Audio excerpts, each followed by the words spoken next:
So, hi guys, good afternoon.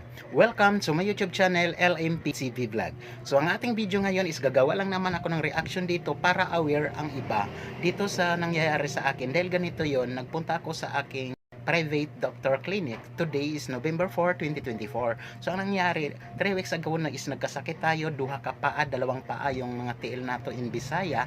Nasakit kayo, inigtindog nato, dili jud ta katindog tungod kay sakit. So, ang gihimo sa akong first doctor nag-check sa ako is iya sa akong resetahan o mga tambal para dito.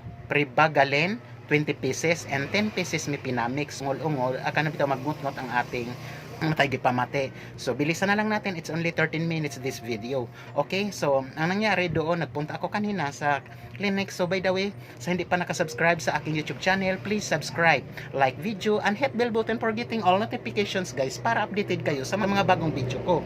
May mga learn lesson talaga, may mga makukuha kayo dito. Katulad sa nangyari sa akin, sana naman ay hindi mangyayari sa inyo.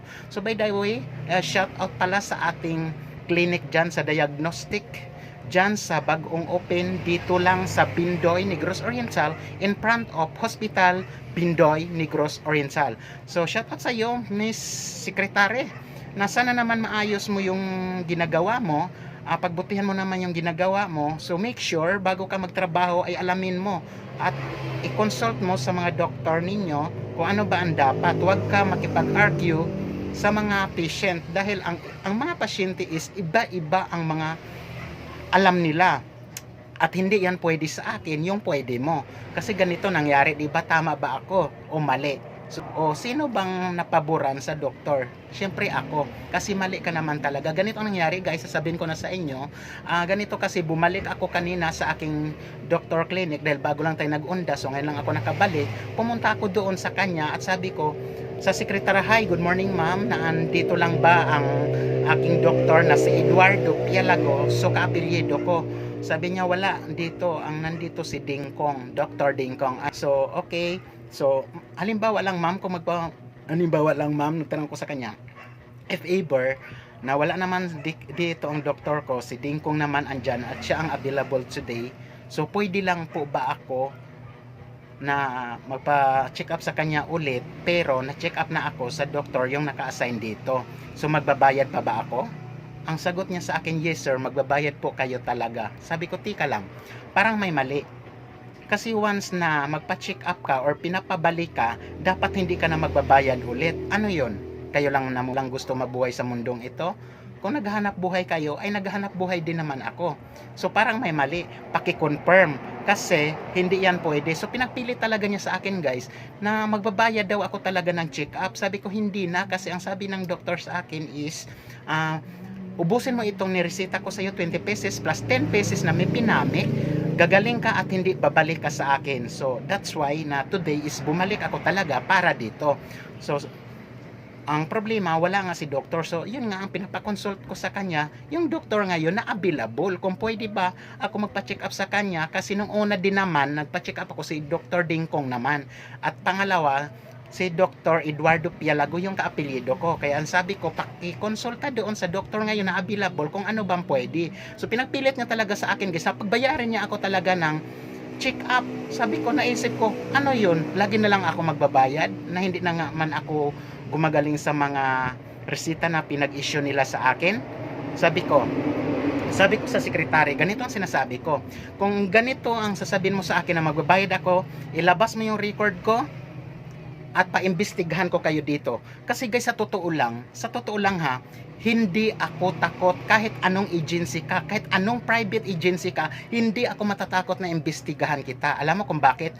Nagbabayad ako ng tax guys. Kung sumasahod ako sa aking YouTube channel ng 55,000 a month, nagbabayad ako ng tax. Alam mo magkano ang binabayad ko sa tax? 10%. Itanong mo yan sa mga vlogger ng YouTuber. Dahil iba ang mga vlogger sa Facebook page, sa mga Facebook etc. Reels, dito sa amin is 10% talaga ang binabayad namin para dito sa amin tax. So may karapatan ako magreklamo. So ang nangyari, nung pagkasabi ko sa kanya na, okay, imbestigahan ko kayo, ilabas mo yung record ko, now na, kailangan ko, may lakad ako. So ang nangyari, bumalik siya doon sa loob ng doktor, nag-usap sila siguro.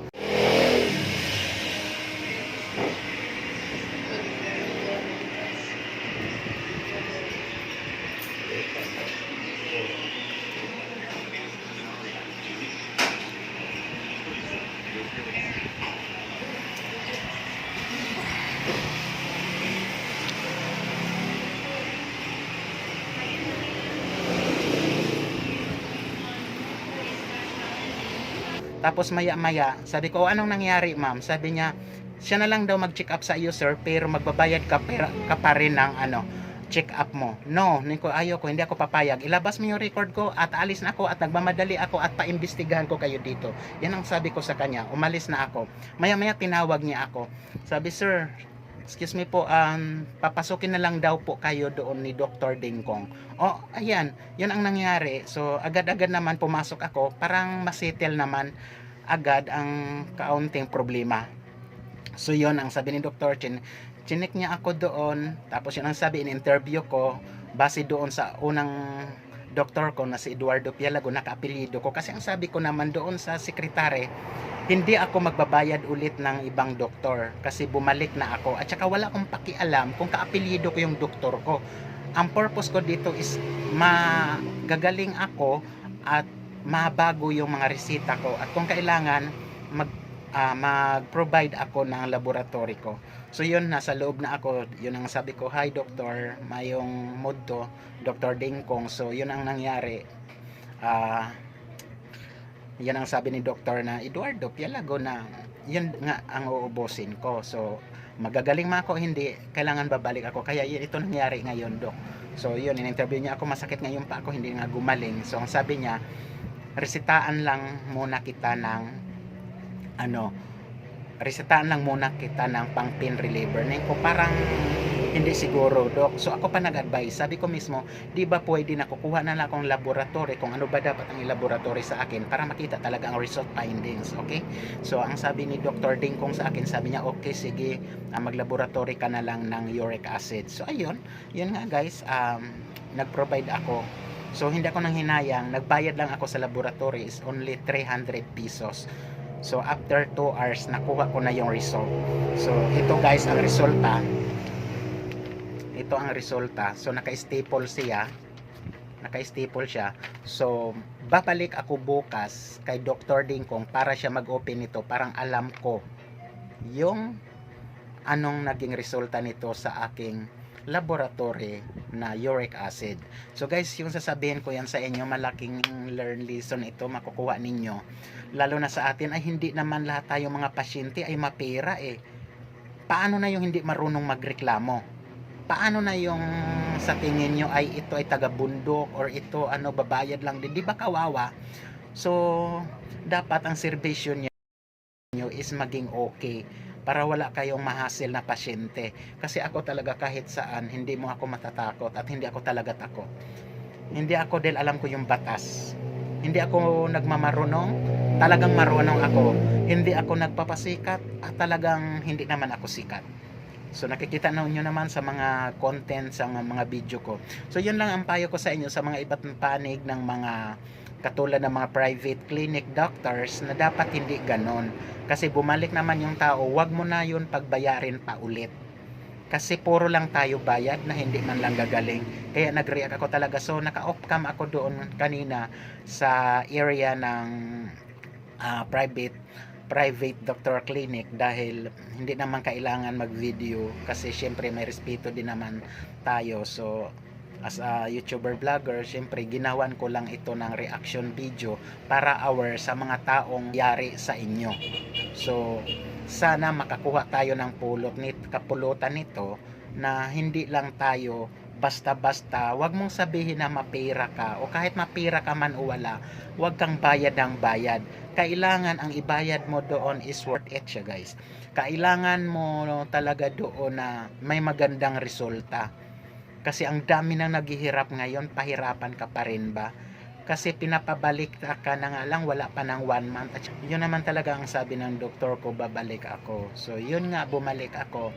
So sana wag mangyari sa inyo guys na pagbayarin kayo ulit sa check up, magbabayad din kayo. Kasi common sense na lang yan eh. Kasi nag-iisa lang naman sila ng clinic. Corporation kayo, di ba?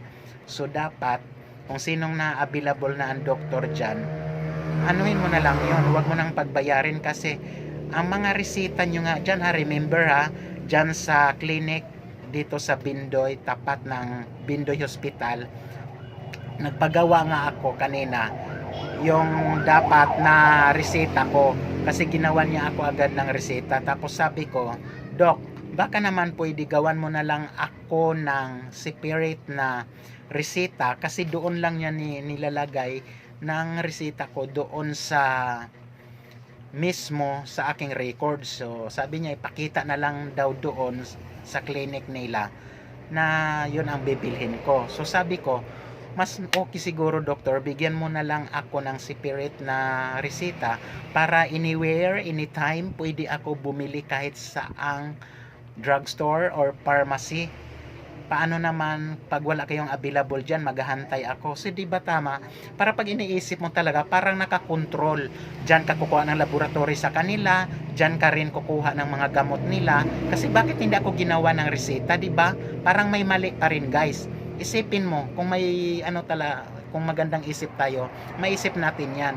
So sabi ko, bakit hindi pa rin ako ginawa ng resita ko, doon lang records nilagay niya, kasi papakita ko lang, kasi meron silang doon, meron silang pharmacy din, yung clinic nila guys, meron na silang sariling pharmacy. So wala namang problema yan, kaso nga lang para sa akin, what if kung walay available na resita, kasi minsan wala talaga silang resita dyan. So maghantay pa ba ako kung kailan sila magka-available? So paano gagaling ang dyan ay yung pasyente, di ba guys? So parang may mali. So ayun lang guys, ipapakita ko sa inyo. Nakakuha lang ako ng video kanina, yung nagpa-laboratory na ako. So ito papanoorin nyo guys. Documentation. May documentation dito, sok na ko dire. Gusto ko sir ha, 1, 2, 3. For evidence.